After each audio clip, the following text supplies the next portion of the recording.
se mettre au travail quoi. Batika koloba loba loba loba. Nenge to mona ndeko gouverner azaka na koloba. Koloba.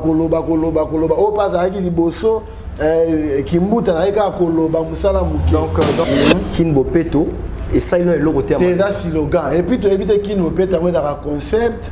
Ils ont fait Kinbo Peto va définir ça en hôtel. Moi na mboka Chantini Ngobila.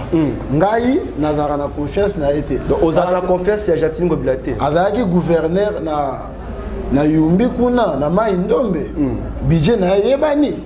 Il a reçu 700 morts. Inde budget na yé. Pardon? Union sacrée. Et là, FCC cash bis. Donc, au moment où qui nouvelle grossesse, on a repéré ça été sous raison.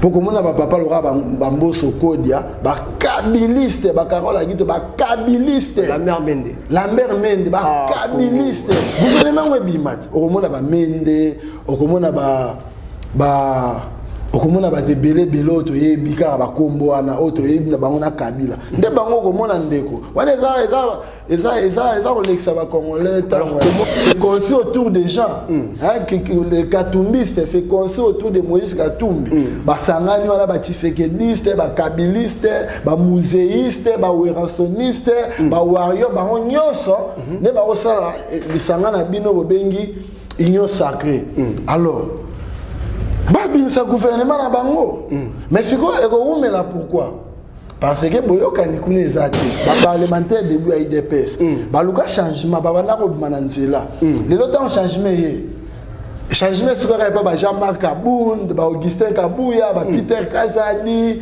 et les autres mais bango changement est pas na bango.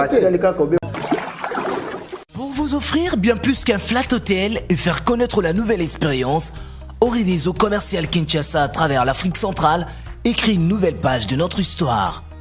Un service de rénovation sans équivalent, conjuguant dans une même dynamique plusieurs offres d'exception. Flat Hotel avec de chambres de luxe, supérieures et exclusives, répondant aux normes internationales, Orideso est un palace iconique. Restaurant au menu exceptionnel, muni-salle de conférence qui dévance les attentes d'une clientèle toujours exigeante. Boutique d'habillement au tempo et à la mode. Orideso Commercial Kinshasa vous garantit le meilleur tarif pour vos frais et transferts d'argent avec une agence sur mesure et professionnelle. Aussi, pour vos frais maritimes Paris-Kinshasa, Orideso, c'est aussi le commerce général. Vous voulez savourer l'ambiance de la capitale Kinshasa? Pas de panique. Orideso met à votre disposition un transport permanent de l'aéroport de Njili jusqu'à votre destination par réservation. Orideso, c'est aussi l'assistance voyage touristique et d'affaires. Orideso est à Kinshasa sur l'avenue d'Ibaya Awitz, quartier Matongé, dans la commune de Kalamou, derrière la maison de la Bible. Pour tout contact à Kinshasa, plus 243 99 83 253 26 81 97 38 612. En Angola, plus 244 92 34 14 471. À Paris, plus 33 75 128 21 63. Orideso Commercial Kinshasa, toujours avec une longueur d'avance. Plusieurs projets de développement sont à l'actif du député national élu de la ville de Bukavu, Didier Okito Lutundula, pour cette année 2020. Proche de ses électeurs, le vice-ministre de l'économie nationale a porté sa contribution dans plusieurs domaines de la vie. Dans le domaine de la santé, alors que le monde fait face à la pandémie à Covid-19, Didier Okito, à travers la fondation DOL, a procédé à la distribution de 15 000 cache-nez aux habitants de la ville de Bukavu pour leur permettre de se protéger contre le coronavirus. La maison Stelman vous propose des prestations de qualité pour vos gâteaux de mariage, anniversaire ou autres événements. La maison Stelmac vous propose aussi des gâteaux personnalisés pour vos anniversaires ou autres. Contactez-nous au 06 63 30 36 83 ou encore au 07 81 83 15 74. Vous pouvez aussi nous contacter sur la page Facebook Hostelmac.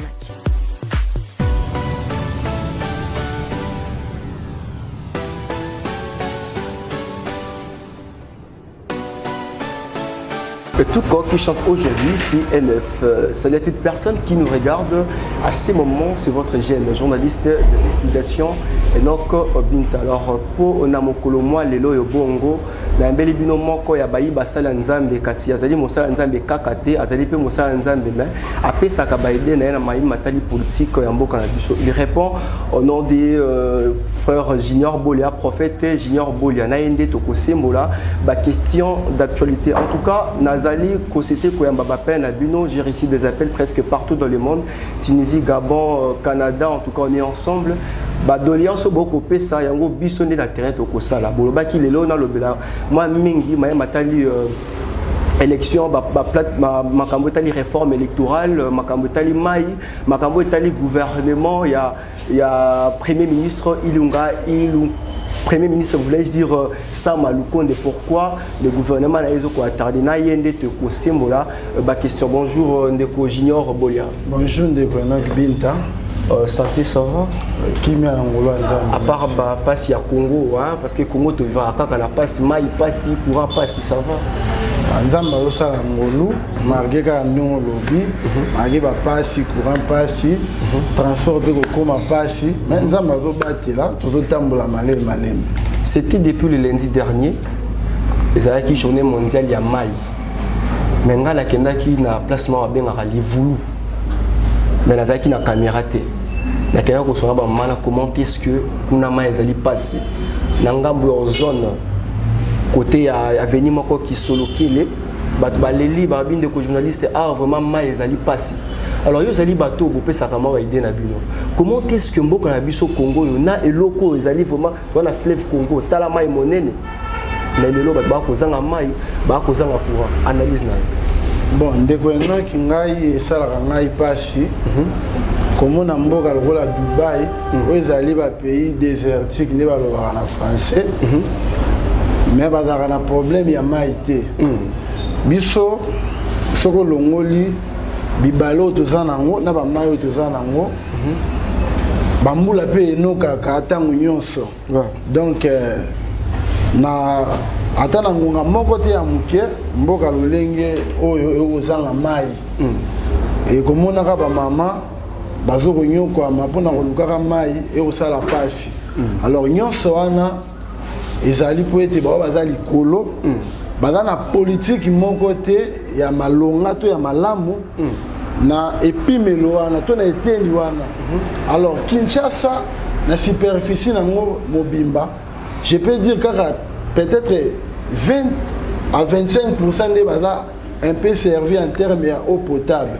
Et tout le reste... Na Gombe, na commune à Kinshasa, c'est vraiment triste pour notre... Il y a un lobby, tantôt, na 20 à 25% seulement parce que, comme on a même Gombe, il y a un centre-ville, il y a un siège à l'institution. Même Batorigi, les autres, il y a un donc, eza ndenge ndeko malobaki kati na bonzambe makambo to vivre na Kinshasa donc oyo biso tokosenga baye bakokamba biso bameka mpe kotala problème ya mai na Kinshasa mai eza pasi ndeko Enoch mai eza pasi bana mosusu esengeli akende kelasi na ntina te alamukata na mangonga malamu po akoka kokende classe voilà muka 4 ans banda kokende koluka mai boyebisanga mwana ndenge wana akosala résultat ya malamu ndenge na kelasi po situation déjà eza malamu te mpo na ye.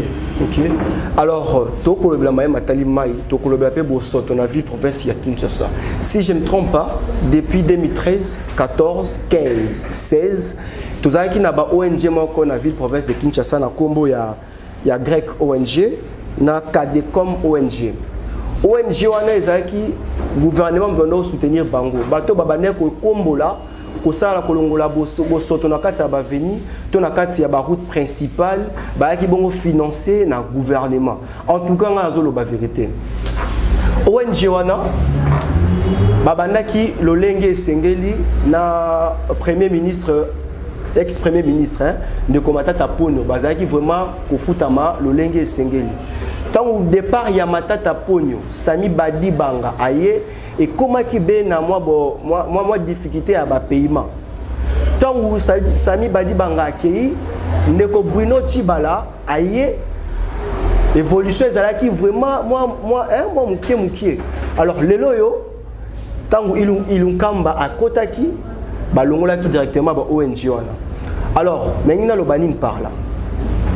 Mokonzi Mboka Félix Antoine Tshisekedi Tshilombo, Premier ministre Sama Lukonde, ndeko Gentini Ngobila nga mesa ko benga yo ndeko parce que osimbanga na loboko oyebisanga petit ça musa lolenge esengeli mekeba politique ezali vraiment placement ko ezali vraiment mon cellule ville province ya Kinshasa bosoto ezali bongo makasi Gombe salité liboso ya gouverneur de la ville bosoto ezali na sima ya ba commune ya ba Gombe bosoto hier j'étais là-bas na Kintambo n'en parle même pas liboso ya ba député na banda ko ba député ba lobeli ya peuple na banda ko na bango bosoto ezali ndeko junior ozamo na kin otambo na kin bosoto ezali na Kinshasa ezali pour être gouvernement to mettre mbongo en place cité pour na basa musala to pe biso ba congolais ba congo mani na linga koloba mingi ba congo mani tozali nde bato ba benga bona na lingala bato batambola na bosoto. Bon, na mayolobi ndeko enoki na pesi yo botondi omoni na wetali salubrité to salité na Kinshasa nga napesaka mingi responsabilité pa ya bakambi bato baza liboso parce que bao baza liboso bango nde baza censé kotanga kombo na kotalisa tanga kombo bakambi na kobanga te ntango na koloba baye baza bakambi ya likolo ça veut dire tozo bakobanda na gouverneur aussi babourgmestre na ye gouverneur boyebi kombo na ye nazobija kotanga kombo na ye te boyebi kombo na ye Gentini Ngobila voilà ndeko yotangi kombo ye na babourgmestre na ye bango nde fo bazala na politique moko politique wana yango nde kosala ke population ayeba na kolanda oyo bango bazali kotia comme bamibeko alors bango moko déjà soko zwi ndeko oyo bato komemela biso siloga moko anga na bengi yango siloga mpo sur le terrain tozomona eloko ya malonga te kine poubelle kine salité doyo bengi yango kine bopeto menga na bengi yango kine salité na ville wana batie bachasser mais moto akonzima bwaka bosoto na se atiki chasse wana batie mpo na salité bachasser wana mpe Gentini fo ya bisai que note ndeko lokota bachasser yango batiaka yango non premièrement batiaka yango régulièrement te et puis ntango etondaka baka kolongola yango ka et puis autant bakolongola bakendaka kobwaka yango wapi en fait il faut pas faire la politique du maquillage. Au moins, nous avons un bouton belé, un maquillage pour bomber ba défaut na ya. Fait salubrité et le remords de salema. Sauf aussi 4 chassés, 2 3 sachets, boché na ville munene quoi salité et ça ma cache. Alors il faut une bonne politique de salubrité dans la ville à Kinshasa. Oyo, tout le monde a un plan d'action et vous allez respecter. Alors on va donc ça là oyo qui salité ou tout ça nango oyo. Et même si on m'a côté ndeko bima a biso dans la Kitambo ils en plein centre ville bimo ko na bosoto tambola na Kinshasa mona bosoto Kinshasa na bosoto bata lokola yana leki pardon Kinshasa na bosoto OK bata lokola yana leki donc bayoka na bien et na Kinshasa tout Kinshasa est sale même Gombe wapi même ma campagne bakarachio ezalaki na ntango ya kala ntango mosusu ozalaki bana mike soki otambola na bama campagne wana omona propriété mais lelo salité comme bilei na biso tokolia nango tokolamuka nango e bakonzi baza wana bango bakozwaka na bango mbongo bakotya na mabenga bakokabolaka na bafamille na bango mais tala Kinshasa tovivre na kati ya salité toza na kati ya salité et jusque là rien n'a été fait en termes de propriété kin oyo bengi bopeto na bengi kin salité biso population to bika yango te donc mawami message na ezali nini na maema surtout komona par rapport à bosoto na moto akota alors sikoyo gouverneur de la ville Gentini Ngobila Mbaka conseil nga na kopesa na monsieur le gouverneur acha une bonne politique en termes de salubrité ça veut dire bato baye baka déjà ceux qui ont une salité par exemple les bosso andako na ngai na kokende ko bwaka yango wapi population est place à boire il y a pas de poubelle publique il y en a pas alors mutako ozana salité place à revoir que ça tient liboso ndako na ye tant mbule koye memi na caniveau et inondation au salema donc du coup il y a pas une bonne politique on a resenga na ndeko ba s'investir ba tika ba silogo ebe lo bomi mboka oyo ndeko journaliste bato bada trop bavard bato balingi mingi koloba même ça les attendez ko na ngai kende na mama yemo omona busoto milobela nzambe yango awa bato bayaka kozwa maladi to bayaka kozwa lobiko soki déjà na ba hôpitaux na biso esika bato esenge bakende kozwa lobiko salité eza etondi mekin sikoyo biso bato toza na ba hôpitaux te libanda yo tambolaka na Kinshasa oyebi ndenge salité ezali donc bato bazala que les gens se mettent au travail quoi batika koloba loba ndenge to mona ndeko gouverner azaka na koloba o pas avec liboso kimbuta aika koloba musala muki donc pour Nao Junior Bolia Kinbo Peto et ça il est le côté c'est un slogan et puis tu évites Kinbo Peto dans un concept ils ont fait Kinbo Peto va définir ça en haute surtout les Congolais va miko na ozande de jeunesse tout na Congolais nyos kinois nyoso Kinbo Peto zanine ah ouais bah éviter même ça sera Kin tu éviter dans slogan n'aura qui député provincial Moralobi et là il paraît que c'est ONG. Oh là, c'est trop fort. Alors bien ONG en auto éviter musala bango ça nini, bafuta marandenge nini, budget na bango ça combien, hôtel de ville à débourser combien pour en fait c'est une politique. Ça débuté dans ba personne qui dans ba pays, même il Afrique en Afrique du Sud. Aussi ville le roi Johannesburg a déboursé au moins 12 millions de dollars pour la salubrité et les mois c'est à faire fier.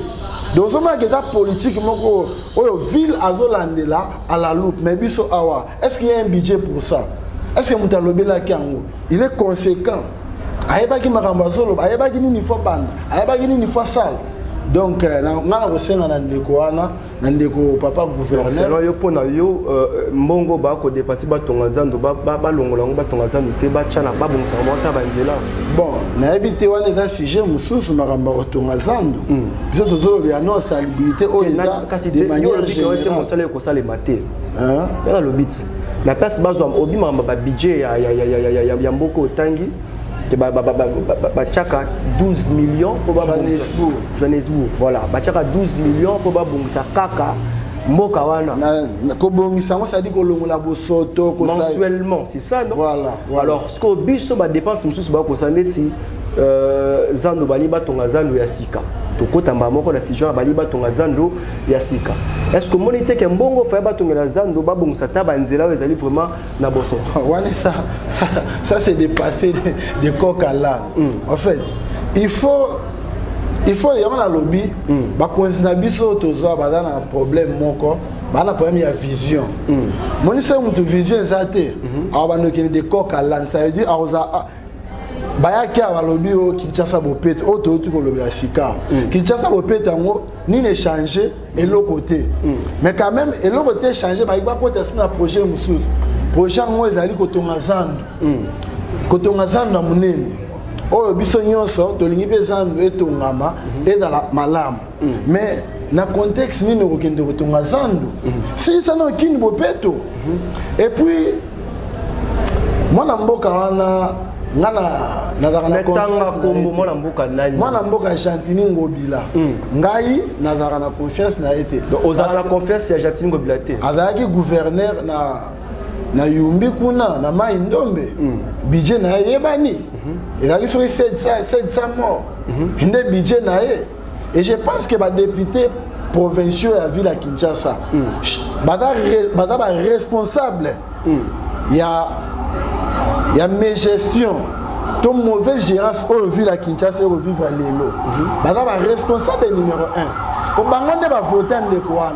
Alors botala, Kinbo Peto, makama malonge salemite, ale baki ko bimisa ba mama na loma, et sika pe a retia bangona. Exacte. OK. Quand même ba misi ba mama oyo. L'état appelle ça mibali na bango misala te appelle ça bango misala te et sika zandu ne ngene pesa bango misala bazaka 36 000 vendeurs na zandu donc et dans la seule société na Congo où engagea au moins 36 000 personnes la seule société zandu bamabota ebika kakuna yo la muki kaka na tongo na ebite voire même si na province hein? Ah oui yo la muki kaka na tongo na ebite soki utaki kosambela nzambe to utaki kolia bilei na ona kimia ale okende ko bebisa musala ya ba mama ya bato donc makambo wana ya kotonga zandu je pense qu'il fallait qu'il nyonso eza kozwa décision à brisque donc il fallait quand même préparation ya malamu koluka kotia nanu bamama wana esika ya malamu nde na nsima bokoyeba kosala soki réhabilitation na te so bazotonga so bazoréhabilite jusque là mpe makambo yango aye gentili ngobila eyebanaka te ezaka clair te bauti kobuka bapavillon moi j'étais là sur place ntongo bakobuka totalaki yango na bilili bauti kobuka bapavillon makambo bakotonga wana mpi zandu yango bandako bato ezaka na kati bapesi 15 mois donc une année na lukuta ndeko enoki lukuta ngai naza pour bamama azandu wana baboya décision wana ntina suka 15 mois tovandaki awa bayeli biso saute de mouton babaki esala combien de mois soki 2 mois tokenda nango soki pendant 2 ans toyebi na Congo babandaka kotonga biloko malamu bayebisa bino esala 3 mois après pendant une année kosila te donc bamama wana bazokosa bango ke osala 15 mois tozala ndeko enoki eloko wani kosala 15 mois te ndimela ngai. Ok, merci beaucoup. Ezali bongo bapense ya mwana mboka Junior Boya. Mwana mboka, c'était le jeudi 25 mars.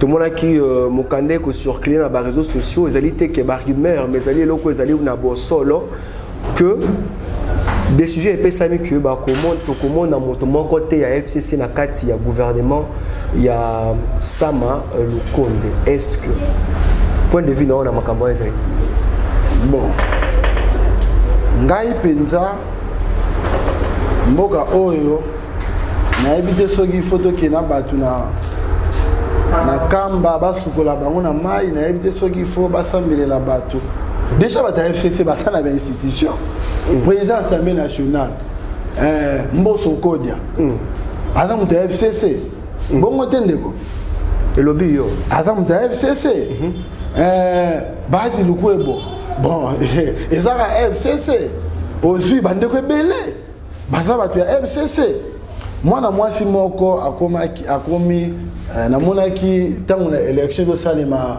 na ndako ya bwanya oyo babengaka Sénat Carole Agito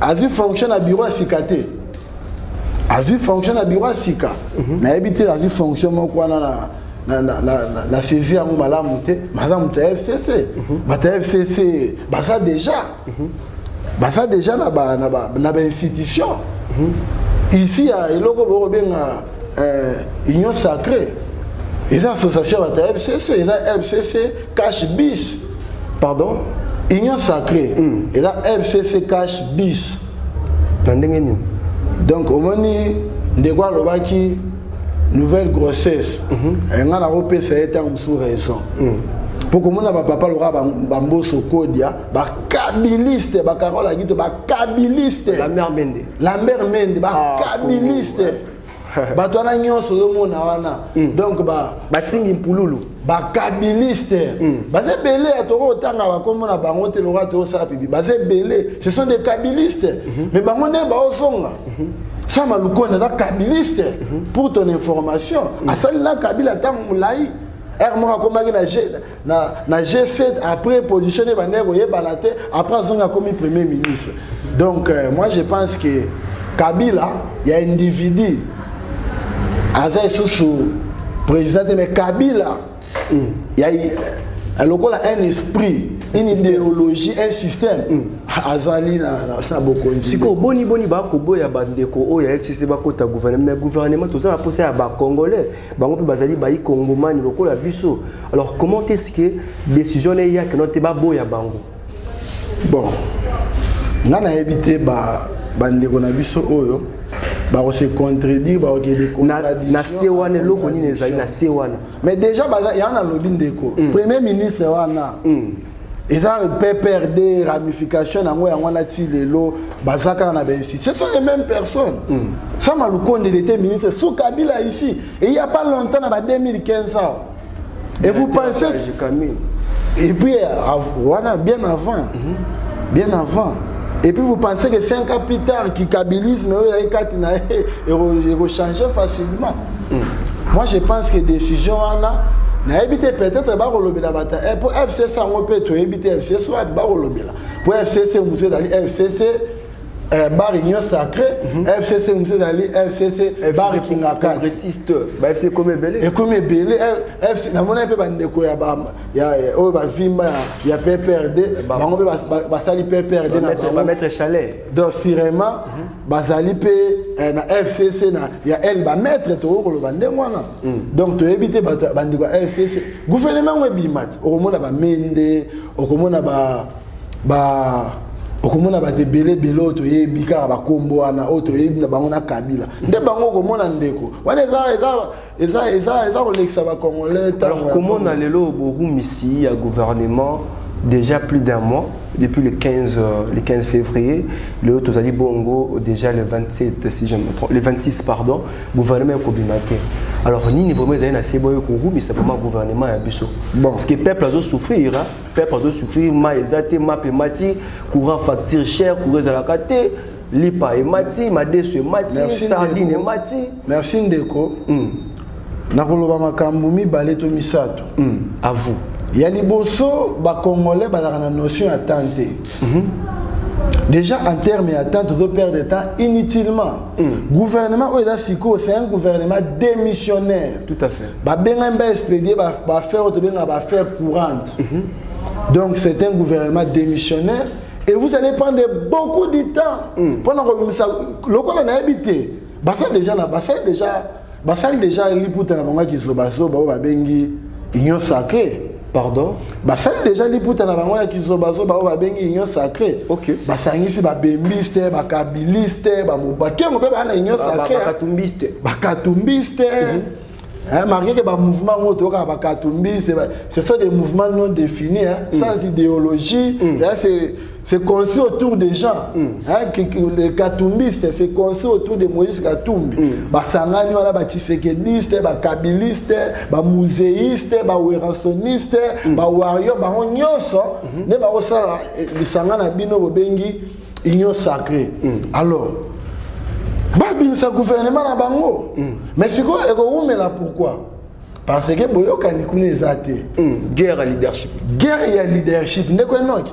Ba Congolais ba sangana raté pour na bien-être, ba politiciens congolais. Ba sangana ka jamais pour na bien-être ya population na bango. Ba sangana ka autour de leurs intérêts personnels. Okomona ndeko Bemba ye akoluka kota na ba institution pour na aluka misolo akenda na élection ndeko Katumbi bandeko mususu sikoyo bako bangate soki basusu bakoma na bango bimité bako zonga na ngambu bamusu bako zonga na FCC na bango ya kingakati bamusu bako se retirer du coup bazoye ba mokonzi mboka azoye beloko asala te nde biso population toza na posa ya biloko wana te biso toza na posa malgré que gouvernement ngo oyo kobima population pas s'attendre na emingi te papa ba congolais na ebisio awa sikawa pe na bandeli basangana ka jamais pour l'intérêt ya population bango surtout ba politiciens congolais baza na amour ya mboka na bango te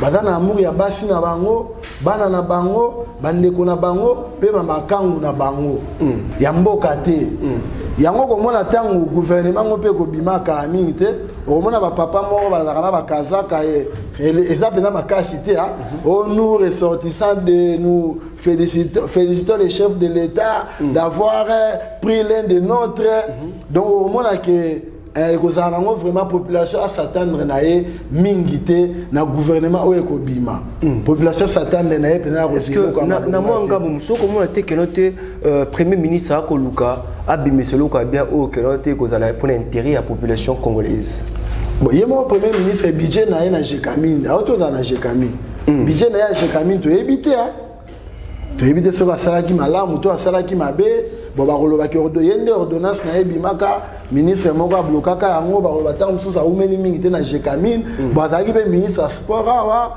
eloko ya malonga mpe asala mpe ezalaki te bakomi mpe premier ministre awa Bon, déjà, ce sont des gens qui ont déjà travaillé. Il était ministre des Sports dans ces pays. Qu'est-ce qu'il avait fait? Et là, il y a un sport. Et là, il y a un mauvais bourgmestre serait un bon gouverneur. Moi, je m'attends vraiment derrière dans Moutou et Ndekouana. Donc, population. Mais Kouroumi, c'est le gouvernement bon Congo. Parce que le logement, il y a Premier ministre déjà, dans mon colomo, il y a déjà $5 000. Mais oui, mais Mboka, il y a des politiciens. Bande on a biso ba telemaka na basi na banzete na ba parti politique. Balela ki ba changement mais ba komi na bokonzi. Bango batika na banzete. Zala clair bande Congo banani tala caméra tala ba komba bande. Bande ko bazala ki à tout moment na ba parlement debout. Na zo ba bande ba parlement debout.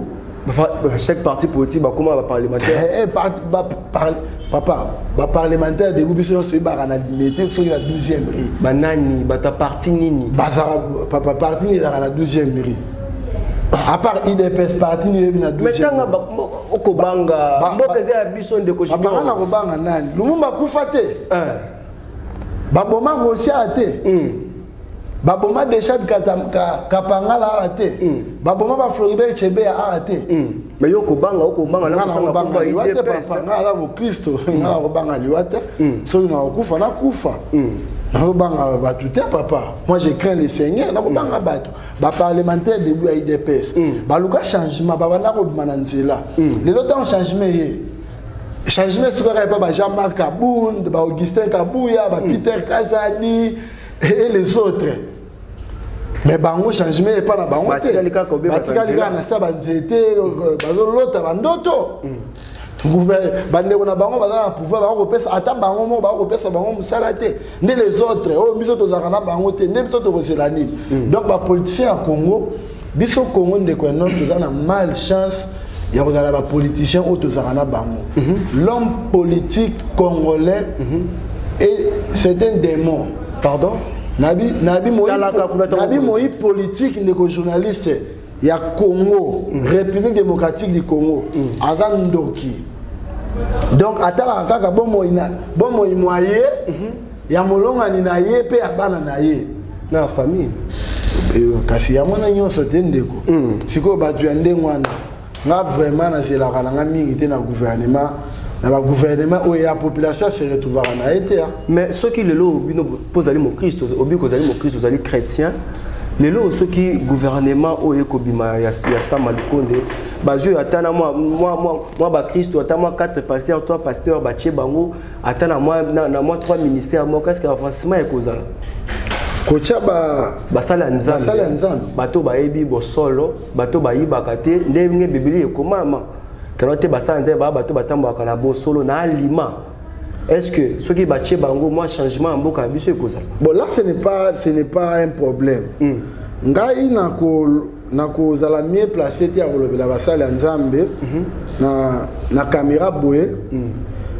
Mais bon kitiste batuana mususu na ba pays mususu ba yebanaka oyebi o mutazali na ya franc-maçonnerie o azali mutu ekanka ba dirigeaka ba mboka na bango bazalaka ba dirigeaka ngo avec amour. Moi je pense que pour na diriger mboka na wana amour ezo senga to za mu Kristo ezo senga ko za na amour ya mboka na yo tango ko benga ba bazali ba démon donc to zwande ba Kristo to tcha parce que na zo kaka na maloba na olobi ete ndeko junior to ke malembe na moni ke coach malembe to ke olobi ete que te ba politique ya mboka na biso bazali bongo ba démon. Alors motu na ngezali boy vu que bango bazali ba démon bazo ata 4 ministères ba pesa ba Kristo lokola ba oto ba Kristo ba pesa ba basa musa est-ce qu'avancement est causal? Bon, il y a des pasteurs qui ont occupé des postes dans ces pays. Alors comment on a que il y a un problème, il y a l'homme pasteur qui peut occuper un poste ministère pasteur moko comme on a d'aller apporter un tard à la ministre na mboka oyo. Qu'est-ce qu'il y avait de grave dans son ministère?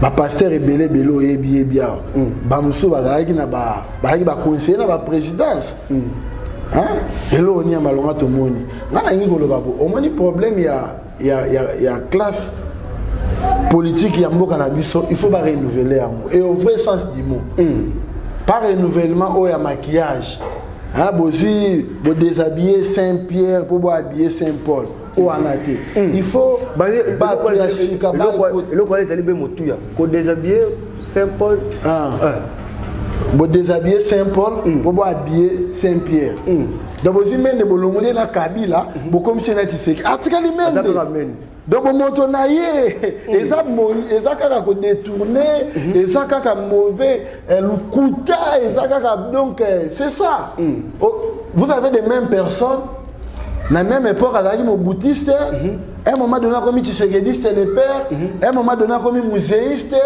un moment donné comme kabiliste le fils et ye wana kaka mutana comme Tshisekidiste toujours une même personne muto moko wana kaka ako donc nous avons des politiciens caméléons. Donc, bon, on a kaka, ce qu'on a la banque d'aller pour la vie. Pour pas dans la survie en termes de moyens, en termes de moyens financiers, mais pas pour la population va se retrouver dans Simanae. Papa, tu changes ma premier ministre, combien? Matata, Chibala, Sami Badibanga, Pepe Ilukamba, et ce sont des professeurs des universités. Exactement. Pour la plupart. Mais il y a échangé, ça Ilukamba a Longwe, ça m'a Lukonda Koti. Au moment où il y a Malongwe au Chaïgo, bon, on a des attendés. Mais il y a des individus quand même dans bon. Dans certains pays où les individus dirigeants deviennent de plus en plus riches et la population qui la pauvreté dans l'extrême et ce n'est pas leur problème. Le problème c'est que poto et mamingi en tout cas na penelo na senga la nzambe azwa molimo ba politiciens nyonso ba banda ko banda mobutu tilelo non senga pena na nzambe azwa milimo na bango nyonso na kotanga bakombo na bango te mais nzambe azwa milimo na bango nyonso ndeko yo tangi kelasi il faut comme ministre. Exactement. Donc même quand il faut la ministre, ne quoi d'aller sur ma caméra, il comme ministre était. Valère, hein? Ne quoi Valère, il y a comme ministre était. Hein? N'a pas cet exemple mon corps. Au moins on a peine de combien n'a remis sous ministre. Mais alors on a des comment si maintenant on a chéri musenepo. Ne comment lengi à binga mobali kitoko boy. Ne quoi la kamayele. Ndeko na oko mantoma ya mboka ote foka kamende oto yebinde mende fois sala. Non, en tout cas moi je suis pour le renouvellement de notre classe politique. Bah vraiment la médiocrité moko extrême. Alors pour citer les loyo on a aussi une interview moko il y a moko bayi IDPS qui a le bien été président de la République Félix Antoine Tshisekedi Tshilombo. Azali na mandat mais plutôt azali na mission. Koloba maloba bongo ko sala passe na motema. Analyse na yo. Bon, moi en tout cas je connais pas Pasteur Guili anga atanga kombo Pasteur Guili leki na TV bien tikeno Félix Nazali bongo azali na mandat mais azali plutôt na mission. Donc mission est ce que ata sali 20 ans azali bongo mission. Bato ba kozela pour na mandat après 5 ans. Pas la bango ezalité analyse na passer ndeko lobaki yango il faut ça tout ça en jungle té toi na zambate et puis bon bandeko mso bandeko tanga kombona c'est ça ba parlementaire debout ah ba debout même la réflexion donc on les a ba réflexion et là terre à terre mais là debout hein donc je pense que République démocratique du Congo il y a tout là ce qu'on ndeko ana Félix Tshisekedi a comme président par rapport à une mission ou par rapport à une élection. Ni ne comme ça qui n'a beaucoup. Mais il va s'opposer vraiment à l'élection. Bah bien élection, ça a été tout aucun. Mission est mission il y a des Félix Zani. C'est à moi de vous poser des questions. Bon, et loko est à la mine pas pas ça en boka na biso. De toute façon na Rolanda yo, mais nazo répondre on a un koloba boué. Ndeko Félix Tshisekedi aza président par rapport il y a mandat. Par rapport à mandat, Oyo Azanango, au peuple congolais, Nalobi Oyo Azanango. Mais peuple congolais, tu vas voter Félix, non? Bon, so yo le peuple congolais a voté qui est. C'est comme ça, moi penser na côté Angamba la Mouka a failli, ndekonga na muta ya la na no ça qui était quand ozali un simple penseur un analyste ya mboka ya biso mais na komona c'est comme ça ozali moi pencher oko toucher mingi et Félix hein bolamu ya oko critiquer mingi bokonza Félix na ko critiquer yango par rapport ya quoi basali lo moya mabenga na biki basali lo moya malamu nde yo tuninga kitali loko basali malamu ngana boy na habite za mabe.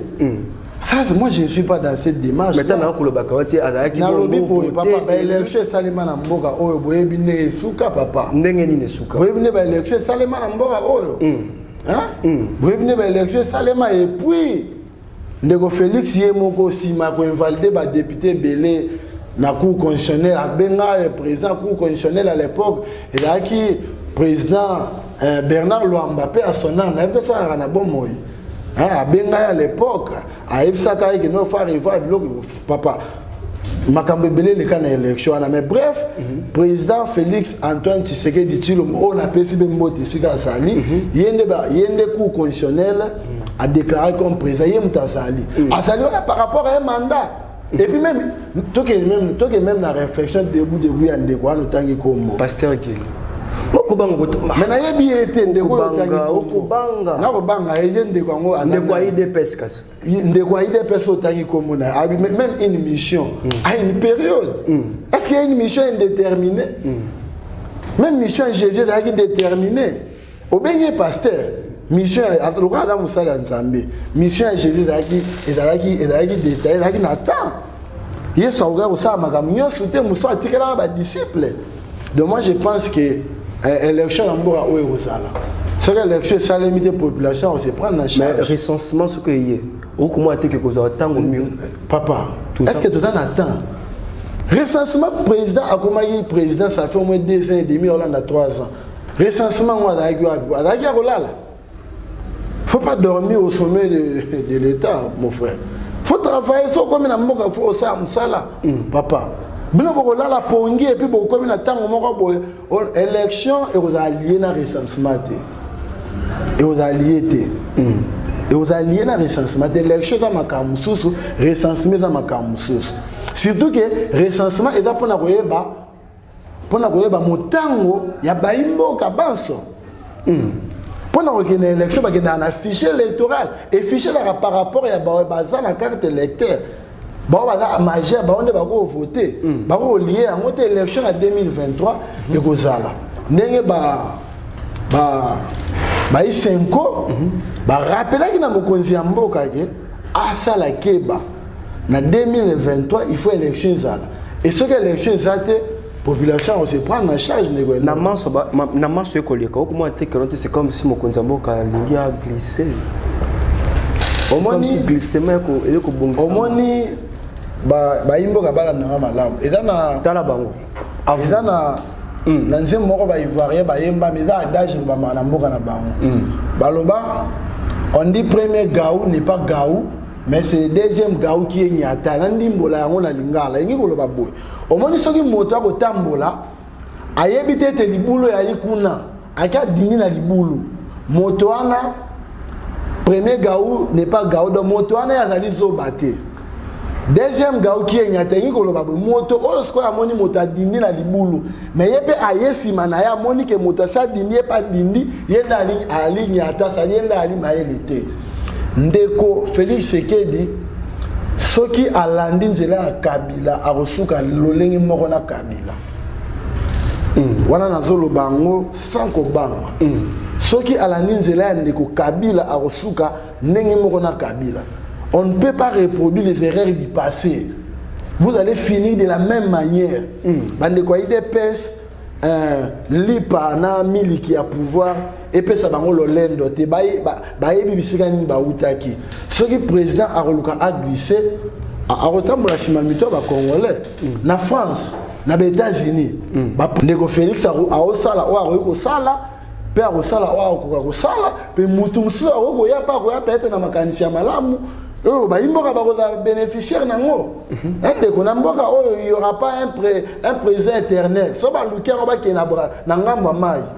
biso toza bayingambo mai te oyo bakolese faire botiki papa moko boye à côté na pouvoir jeune aokende komaka mobange kuna na mboka oyo y aura pas un présent éternel ndeko mokonzi ya mboka papa wa ekolo mwana mboka Félix Antoine Tshisekedi Tshilombo azali président à vie ya IDPS azali président à vie ya IDPS mais il y a République démocratique du Congo te amoni otoki hein toko pe déjà na suka mission ndeko Junior Bolia maloba na ya suka zali maloba na ya suka otoki ko maloba na ya suka kasi ezali mpo tozali eska tozali eza malamu mais elotili ke eza te malili moye epesa eza te wana nde ezali baproblème ya mboka ngai nalingi naloba nde na petit peuple aza lokola ngai batika kozala bafanatike ya bapoliticien ntango Kabila azalaki na bokonzi babere rouge ya pepere de lolendo rais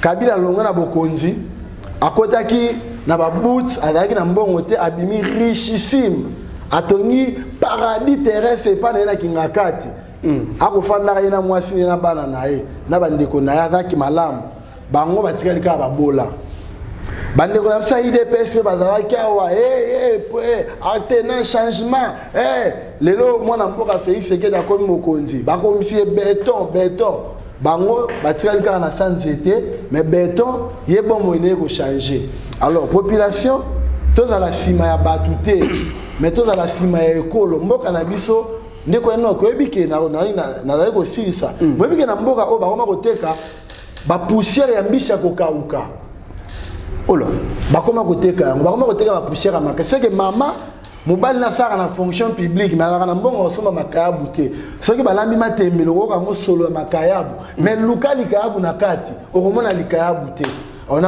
na mboka ya boye soki boza nsima ya bato nayebi te yango na ndeko moko na ngambu ya epai ya mikili ya mindela alobaka oyo peuple ya modele nini peuple moko bakonyokola ye mais soki amoni bakonzi akobenga bango beton akobenga bango rais akobenga bango merci beaucoup mwana mboka Junior tozala nsima ya ekolo nsima baide ya malamu tozala nsima ya bato te mpo bato bakoleka Kabila alekana mobutu alekana mwana mboka mpe Félix akolekana tondi yo botoni merci beaucoup c'était là mwana mboka Junior Bolia naende tobeti mambi matali bafaits sociaux to pe même matali politique ya mboka na biso alors pour conclure ou en guise de conclusion nakolobaka kabo bakonza mboka biso peuple biso petit peuple to votaki bino po ete bosa makamba malonga po ete Congo ekende liboso to votaki bino te po ete tokoma konyokwamo na mai oyo koleka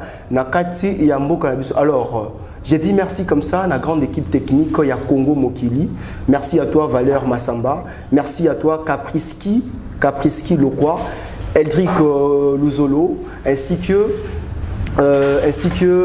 Anelka depuis Paris. En tout cas, on est ensemble. Quant à moi, je vous dis bye. Plusieurs projets de développement sont à l'actif du député national élu de la ville de Bukavu, Didier Okito Lutundula, pour cette année 2020. Proche de ses électeurs, le vice-ministre de l'économie nationale a porté sa contribution dans plusieurs domaines de la vie. Dans le domaine de la santé, alors que le monde fait face à la pandémie à Covid-19, Didier Okito, à travers la fondation DOL, a procédé à la distribution de 15 000 cache-nez aux habitants de la ville de Bukavu pour leur permettre de se protéger contre le coronavirus. Il a également organisé plusieurs séances de sensibilisation contre cette pandémie. Des outils aratoires ont été distribués aux habitants dans le 56 avenue et des séances d'évacuation des déchets ont été organisées dans différents marchés de Bukavu. Dans le domaine social, la fondation Didier Okito a apporté son assistance aux victimes de plusieurs cas d'incendie enregistrés dans la ville de Bukavu. Ces de Nyamugo et de Founou n'ont pas été oubliés. Au chapitre des infrastructures, le pont Wesha reliant la commune de Bagira à celle de Kadutu a été construit. À cela s'ajoute le pont Rukumbuka reliant Igoki à Nyamiera, le pont reliant l'avenue Tchaï et l'avenue Igoki, ainsi que le pont reliant le camp Bien-Aimé à Essence Major Vangou. L'escalier de l'avenue de l'hôpital général a été également construit. Didier Okito a également apporté sa contribution dans la lutte contre l'insécurité à Bukavu avec l'installation de projecteurs solaires dans plusieurs coins de Moungu et de Nyamugo, quartier théâtre de l'insécurité, pour permettre à la population d'avoir accès à l'eau potable. Le vice-ministre de l'économie nationale et patron de la fondation Okito a également construit des bornes fontaines à Kalingira, dans la commune de Bagira. La belle femme ne peut donner que ce qu'elle a. Didier Okito a apporté une fois de plus sa pierre dans le développement de la province du Sud Kivu.